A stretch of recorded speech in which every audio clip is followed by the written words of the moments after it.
meuli batik jeung kabaya sakalian pelesiran, neda maklum kasadaya kuring bade sisindiran.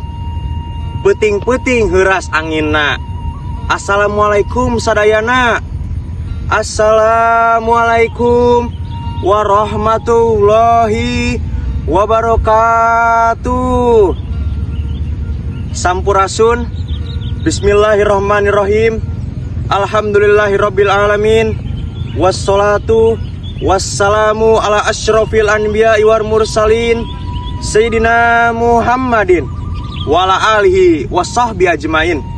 Amma ba'du. Nepangkeun nami sim kuring Muhammad Hasib Talo di kelas 102 nomor absen 20. Langkung ti payun sim kuring ngahaturkeun sewu nuhun laksakeuti kabingahan. Wireh dina danget ieu urang tiasa kempel dina raraga pasanggiri biantara Sunda. Anu kusim kuring dipihormat panata calagarai kagiatan Bapak Agung salaku guru basa Sunda pangkasepna sa SMA tilu Bandung. Ngamumule basa nyaeta nyarita ku basa Sunda. Ku kituna sim kuring salaku siswa miboga tanggung jawab nu baris dilaksanakeun di mangsa datang nu can kasorang. Antupna ieu jadi bahan tinimbangan pikeun urang sararea salaku nonoman generasi milenial. Basa teh minangka budaya gunana pikeun ngarakeutkeun duduluran dina kasang tukang nu beda-beda. Malah mandar geuning di alpukahan ku PBB yen tanggal 21 Februari mangrupa poe mieling basa Indung saalam dunia. Kairong pisan PBB miduli kana basa Indung unggal wewengkon. Ieu hal teh luyu pisan jeung kaayaan di Indonesia.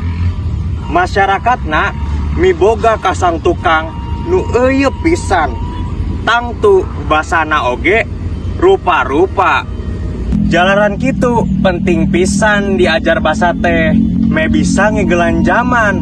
Galibna mah ngindung ka waktu ngabapa ka zaman. Sok ulik basa deungeun, pek pake basa deungeun, ulah poho kana basa sorangan.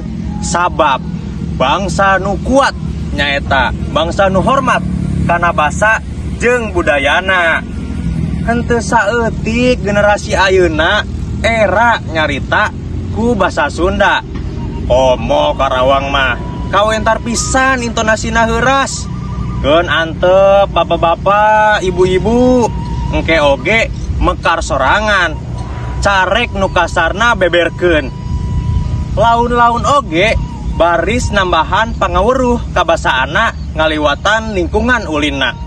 Hayu urang rojong, urang paheuyeuk-heuyeuk leungeun. Enggoning ngaronjatkeun kamampu basa ngaliwatan dunia atikan. Geuingkeun kuring jeung babaturan sangkan bisa make basa Sunda. Elingan kuring jeung babaturan sangkan daek diajar basa Indonesia. Larepkeun basa asing ka kuring jeung babaturan sangkan bisa ngigelan zaman. Sakitu rupina biantara tisim kuring mugia jembar manah wuning galih kersa ngahapunten sagala kakurangan dina kekecapan atanapi undak usuk basana. Amit ampun paralun henteu aya maksad mamatahan ngojay kameri mamatahan hiber kaheulang. Ceg permios. Satu acan nutup biantara kuring bade nyanggakeun sisindiran. Jalan-jalan ka jalan Juanda kadituna make mobil sinana. Lamun ngaku urang Sunda entong poho kana basana. Jalan-jalan ka Gang Sunda nah beut meunina langsa. Kuring teh pituin Sunda bakal ngamumule basa. Wabillahi taufik walhidayah. Wassalamualaikum warahmatullahi wabarakatuh.